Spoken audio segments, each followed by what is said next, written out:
Welcome to an all-new episode of Canzano and Wilner, the podcast. I'm John Canzano. You can read me at johncanzano.com. He's Jon Wilner. You can find him at wilnerhotline.com.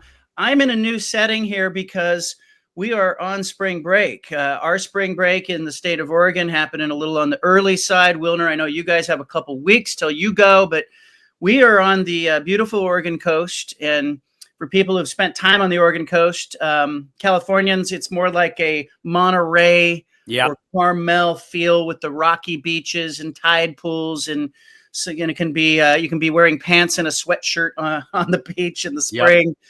But we have some really unusually nice weather here on the coast for a couple days, and so we're basking in it. Spent some time down at the tide pools yesterday with the two younger daughters who were interested in what's going on. What are you doing for your spring break? So are you going to hit the ocean?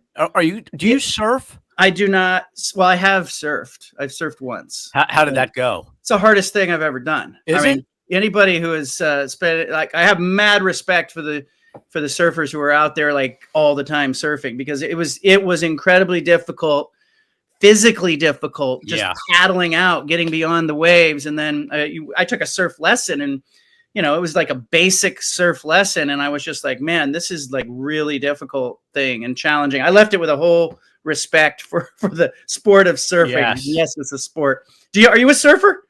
No. Okay. I prefer my feet on dry land. I'm not much of a skier. Can't ice skate. I like the ocean for about 10 feet. And then beyond that, I'll pass. So what are you doing on spring break? What's your plan? Our spring break is in a couple of weeks. It actually starts on April 7th, which is notable for two reasons. One, it's a national championship game. It is also the day that the House antitrust lawsuit is supposed to be settled. So potentially a momentous day in college sports. And I'll be up in Seattle. My daughter has been accepted into UW, and we're going to go see the campus. Yeah. Take a couple days, see the campus, and that's how I'll be spending spring break. So any big news in college sports will be happening that week, I can guarantee. Well, now we know. That'll be the announcement of the Pac-12 expansion and media rights. That's for sure. Yes. All right, absolutely. put it on the calendar. And it always seems to happen that way, doesn't it? Like I bring my laptop everywhere with me, always bracing and anticipating for the worst possible moment for news to break. That's what you got to do. That's right. I've spent several years taking my computer everywhere I've gone. It's been quite the run here. Yeah. Let's talk a little bit about what's going on at Stanford, and then we'll get to Gonzaga. We'll talk a little bit of NCAA tournament, but Stanford's made a move. Troy Taylor, a couple of investigations into his behavior, and so Andrew Luck coming out in the absence of an athletic director with Bernard Muir out of the way. What did you make of everything that happened at Stanford in sort of that transition? Well, you have to look at the football situation, I think, against the backdrop of the larger array of issues that are going on in the athletic department. It's a little bit of a mess over there right now. So Luck was hired in late November, given basically full authority over football, which indicated that the athletic director, Bernard Muir, was being marginalized. Certainly, if you're the AD and you're not in charge of football, then you're on your way out the door. And so Muir stepped down in late February. They haven't even named an interim, which is a very Stanford thing to do. 1 month with that. Could you imagine Oregon or Oregon State or anywhere else really going a month without even an interim athletic director? So ESPN broke the story last week. I want to say it was Thursday. Yeah. About, 2 investigations into Troy Taylor's conduct, especially directed toward female staff members. And after the first investigation, he was basically told, if this happens again, you can get fired. It happened again. He didn't get fired. But then it went public last week and he did get fired. So obviously the optics mattered a great deal to Stanford. Luck made the decision. He's in charge of football. We'll see where they go from here. But they are a lot like some other schools. Even Washington State, when they were trying to replace Jake Dickert in December, right? You have to balance who you're hiring with what you want to be in this new era. and what your institutional commitment's going to be to revenue sharing and NIL. And so Stanford's got to work through all that. They may end up naming an acting coach for 2025, which I think might be a smart move because they got to figure out some other things. And until they know the degree of revenue sharing and all those other issues, and for them, the transfer portal's big, right? They're not going to know what their candidate pool is until they figure out what they want to be. So they may go with an acting coach for the next 9 months. I think it's interesting that they have, David Shaw obviously saw this all coming, right? And, he saw the landscape shifting. He said, this is a good time for me to exit. 3-9, 3-9, 3-9. That's who you are right now. Yep. You're right. They don't know to what degree can they participate in revenue sharing. Does a traditionally academic institution that holds itself above the craziness and the madness of college athletics, do they want to join that race, or are they going to step back and go, no, we're going to do the Olympic sports better than anybody. We're going to continue to win more national championships than anybody. But we're not going to join the rat race of college football. Because to me, if you approach this from Stanford's point of view, yeah, it makes sense. You wait, you hire somebody for 25. This isn't the right time to go out and try to hire somebody anyway in the spring. But I'm trying to put myself in the shoes of a candidate. I'd have a lot of questions for Stanford if I were a serious candidate. Yeah. So if I'm Andrew Luck, the first call I'm making, obviously, is the call everybody makes on the West Coast. I'm calling Chris Peterson just to say, hey, do you have any interest? We might be able to do it differently here at Stanford. And maybe that would appeal to somebody like Peterson because, I think he was involved or at least consulted with when they hired Troy Taylor. But I think Andrew Luck has got it. Maybe he turns and pivots to his NFL connections, coaches that he knows and people he was familiar with from his time in the NFL. But I think right now I would be really hesitant if I were a proven coach to leave anywhere where I have stability to go to Stanford with the question looming. And the idea that maybe 3-9 is as good as it gets when you're in the ACC with all the travel and what Stanford is right now. Could be. Another issue for them is the transfer portal, right? Are they going to be able to take undergraduate transfers from the SEC, or is it only going to be Ivy League kids? Those are the kind of things that they've got to figure out. Peterson, man, I think he's got it good. I talked to Chris January. He likes his gig, right? Yeah. And he does not like the direction college sports is headed. And I think Stanford has to play the game that everybody else is playing because who still cares about winning is your giant, deep-pocketed donors that are going to not only fund athletics but also fund engineering and the chemistry department, right? The people who contribute millions of dollars to that school, they care about football. A lot of them do.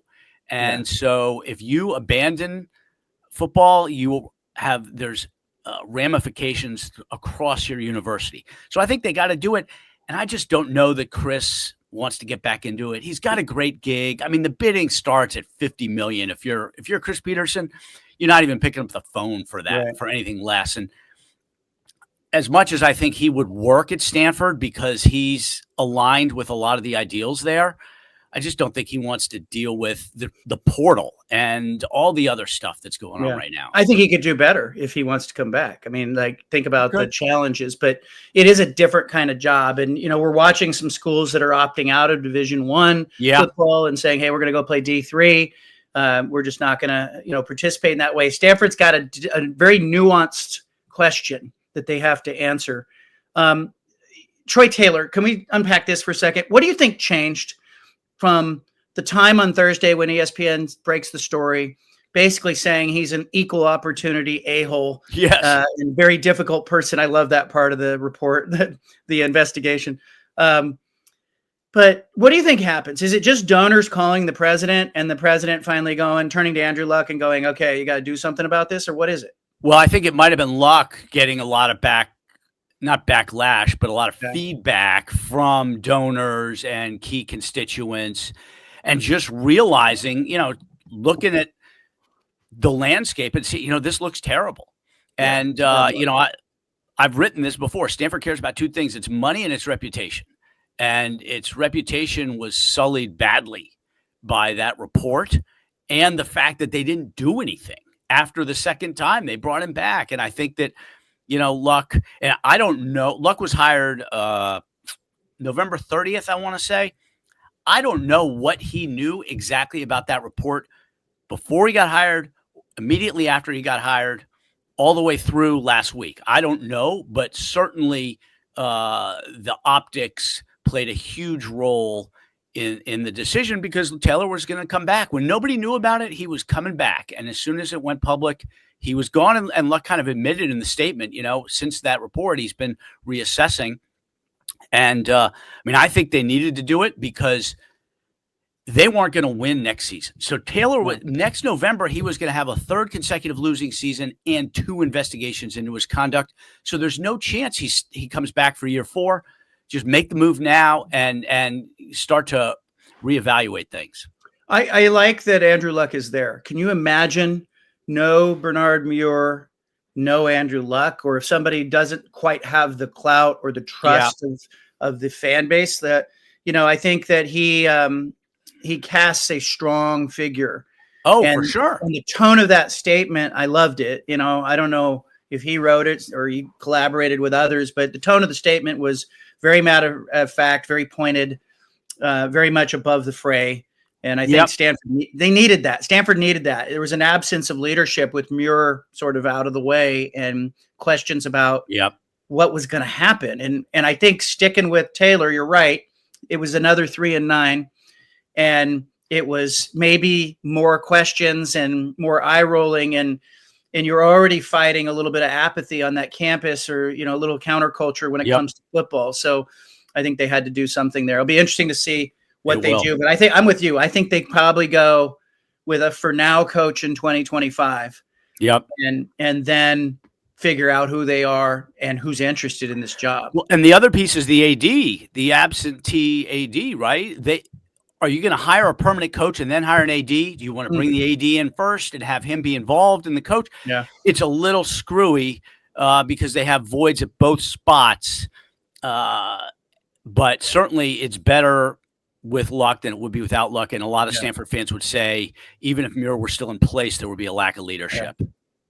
Pivot to another private university. I am, as part of my new look Pac-12 series, I went to Boise State a few weeks ago. I went to Spokane on Sunday and Monday and got a real immersed myself in that city, talked with Chris Standiford, the athletic director at Gonzaga, toured the athletic department buildings, went into the basketball locker room, went into the rowing center, baseball field, met with the mayor of Spokane, who was kind of a hoot. She's kind of an interesting character.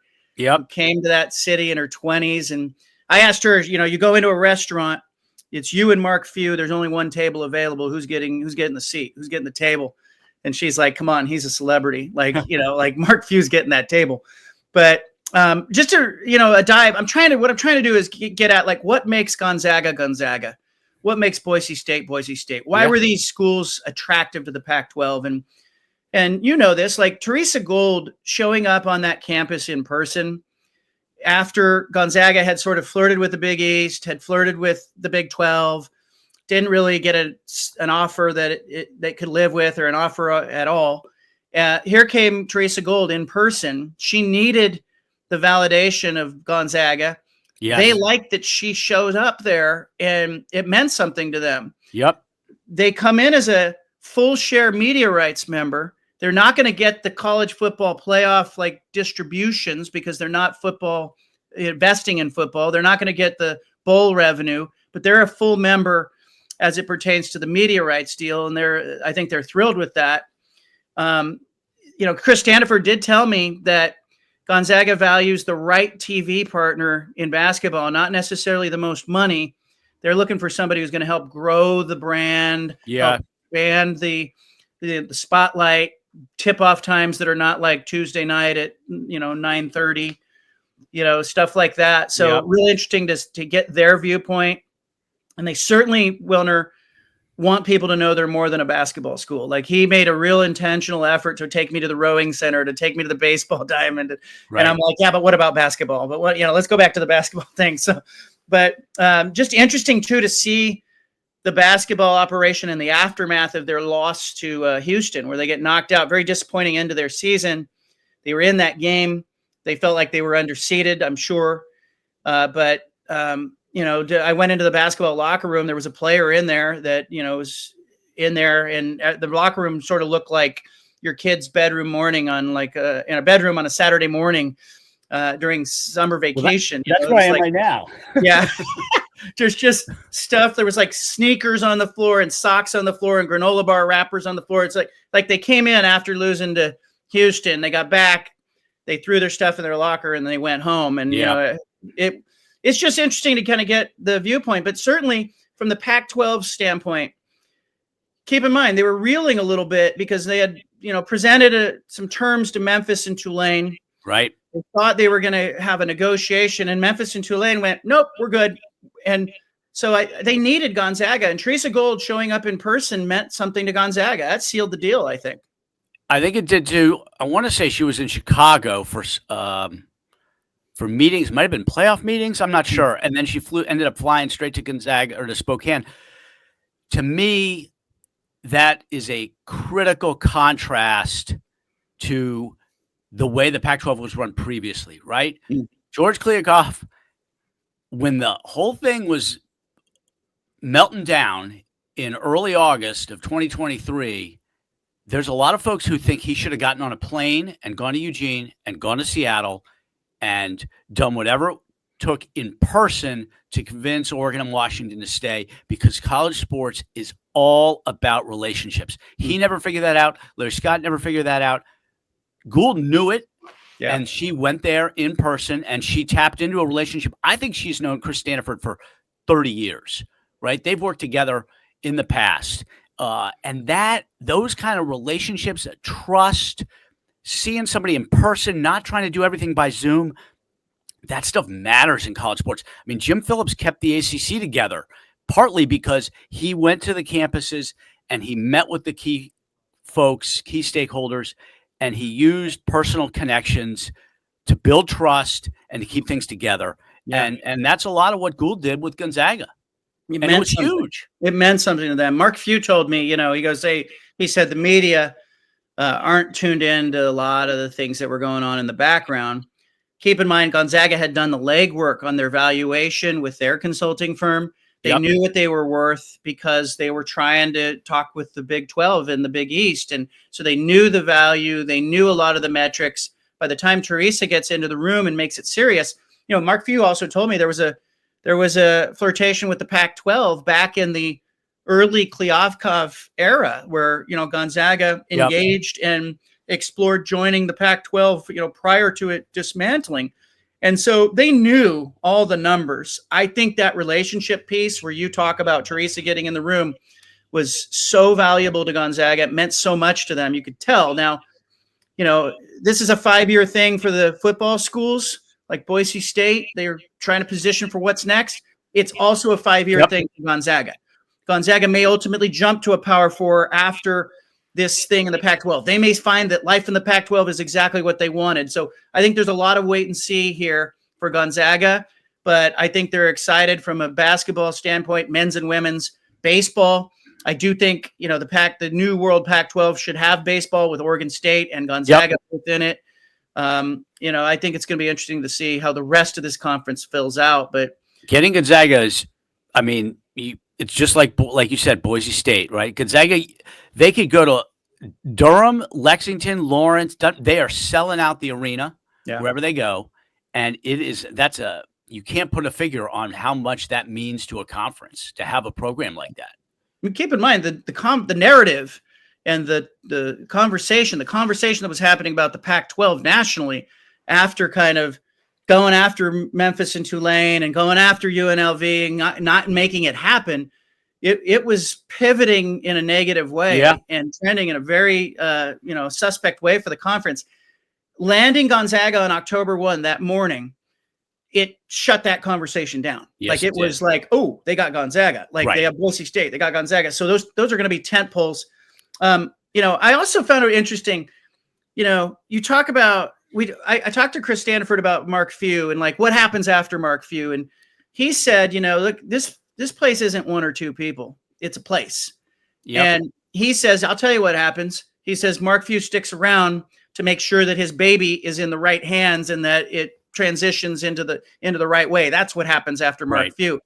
Interesting to look at Few, Stanford, and the university president, and you add up their tenures. It's like 60 years. Yep. You've got people at Gonzaga who have been there forever, who know it forever. And so I think it'll be really interesting to see them kind of hold on to that in this shifting world. Yeah, that alignment is critical. Did you happen to go to Colfax and see your old buddy Gary Libby?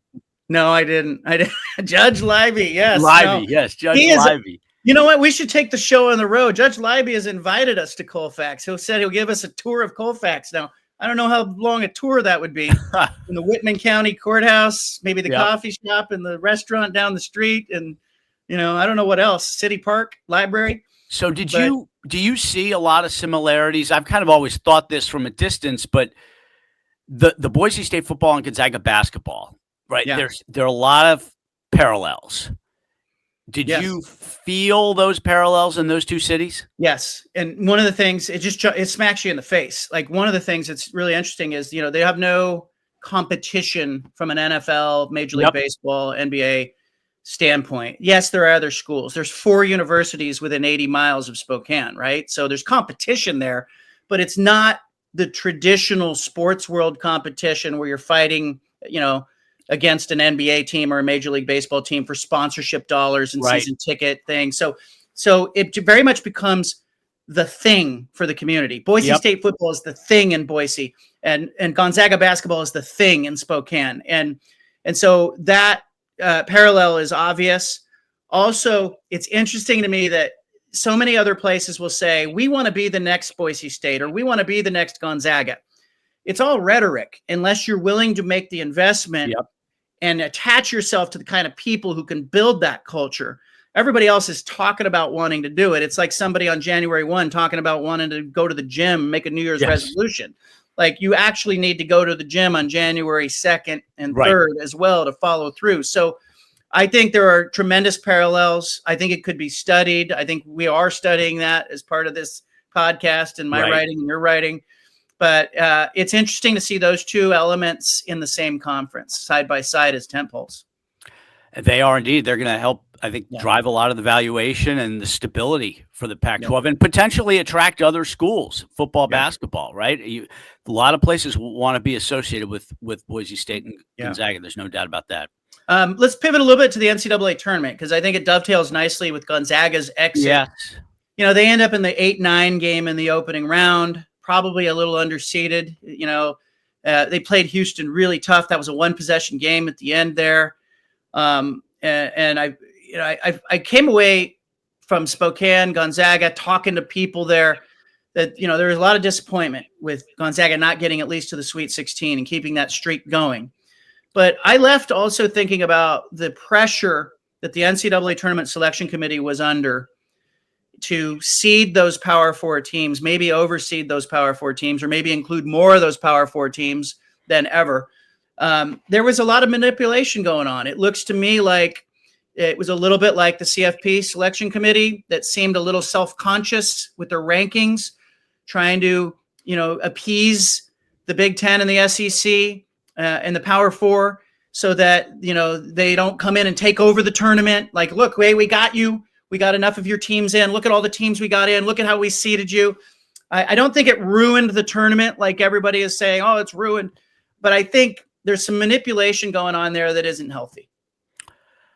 Only 8 schools outside of the Power 4 leagues got at-large bids. Right? A few years ago, that was 12.